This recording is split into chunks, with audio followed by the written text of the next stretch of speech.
బాబాయ్ పెళ్లి కూతురు ఎర్రటి యాపిల్ కలర్లా నిగనిగలాడిపోతూ తెగ నచ్చేసింది బాబాయ్. తెగ నచ్చేసింది. కానీ నాకు ఒక డౌట్ ఉంది బాబాయ్. అడిగితే ఏమనుకుంటారో ఏమో అని డౌట్గా ఉంది. మరి అడిగేయమంటావా బాబాయ్? అడిగేస్తున్నా, ఏమీ అనుకోవద్దు.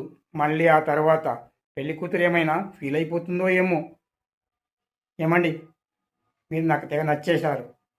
నేను బ్యాంక్ మేనేజర్ జాబ్ చేస్తున్నాను. నెలకు ₹1,00,000 జీతం. మిమ్మల్ని పువ్వులో పెట్టి చూసుకుంటాను. కానీ నాకు ఒక డౌట్ అండి.